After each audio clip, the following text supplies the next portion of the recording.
Well, I guess it's supposed to get cold again this week, and that's okay.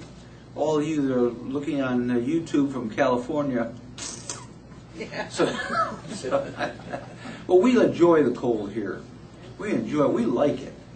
We just, I always was amazed when I was working that I would see people come into the place where I was working, and it would be awfully cold outside, and they'd have one of these hats on that the earmuffs go down over, and they ties underneath, and then they would have a scarf wrapped all around their necks, and they would have a t-shirt on with sandals.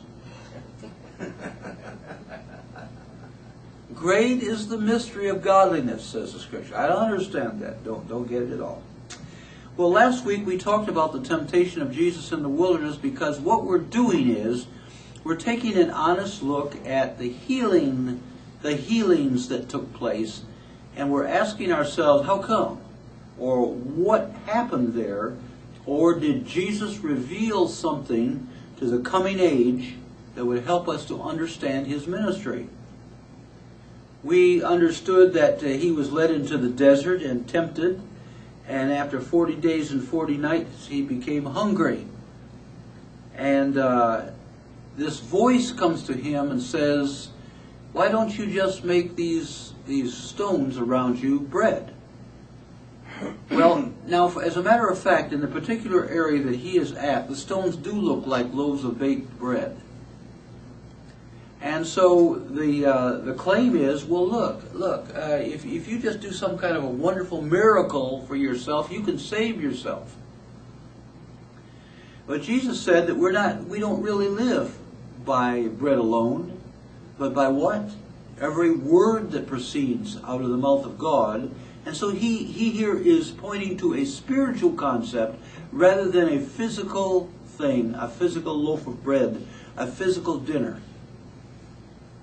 Then it was the belief really of physical life, in the body, and saying, look, if you don't do something to help yourself, if there's no other help anywhere else, God's not going to help you, the people aren't going to help you, you've got to save yourself.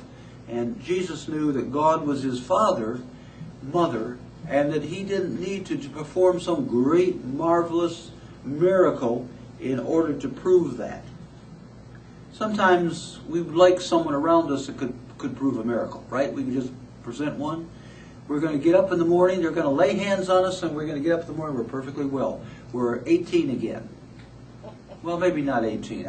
I can recall vaguely what it was like at 18. 25. No, I don't like that. Maybe 35.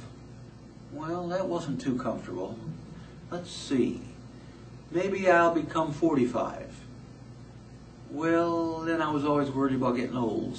Okay, well, no, and I was down over there, I don't think well, maybe 60. That was kind of a nice round thing when people were saying, oh, you got the big 60. Well, here I am at 61.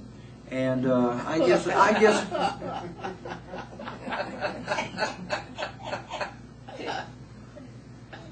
that I'll just accept it where I am. I think that's the most comfortable spot, don't you? You really, you think back, it's probably the most comfortable.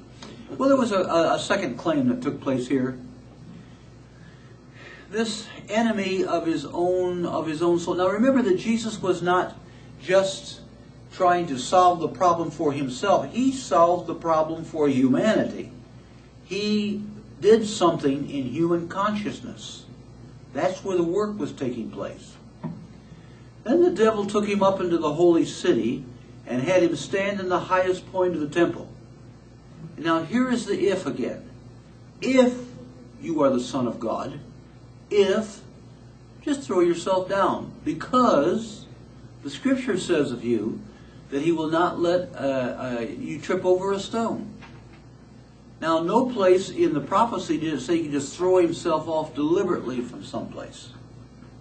Try to perform. We have all of these healers and wonderful tent meetings and wonderful meetings that go on, and all of the stuff that happens, when people are throwing their crutches down. But Jesus was really proving in human consciousness that he did not have to prove something, that God was already proved in his life. Do not put the Lord your God to a test, he says. What's the test? Why do we need to test something? Well, if this works, I'll try that, see if it works. And then when we can't prove it for ourselves, we just throw out the baby with the bathwater. If you are the Son of God, always comes to you. If you are. If. Could you possibly read the image and likeness of God? I mean, there you are standing before a mirror, 50 pounds overweight, and thinking rather poorly of yourself. Could you possibly be the image and likeness of God? Well, to tell you the truth, you have to look beyond all of those things which are appearing to the inner self, which is the image and likeness of God. The outward changes. You know what? I could go on a diet if I so wished, and I could lose a whole lot of weight, you know. Or I could change this way, or you could change that way, or you could do this, you could do that, and make a change. You could build a new house, all these things. 200 years from now, probably the house won't exist. Probably 100 years from now, this building won't exist. Things change. You're in a state of change. Everything is in a state of change because responding to what? Consciousness. It responds to consciousness. And behind all these moving forms is the truth of our being. If you are the Son of God, throw yourself down. Get rid of yourself. Put yourself down. See if it doesn't hurt. And that's unnecessary. You know, throw yourself down is the cry of religion today. That's what they tell you.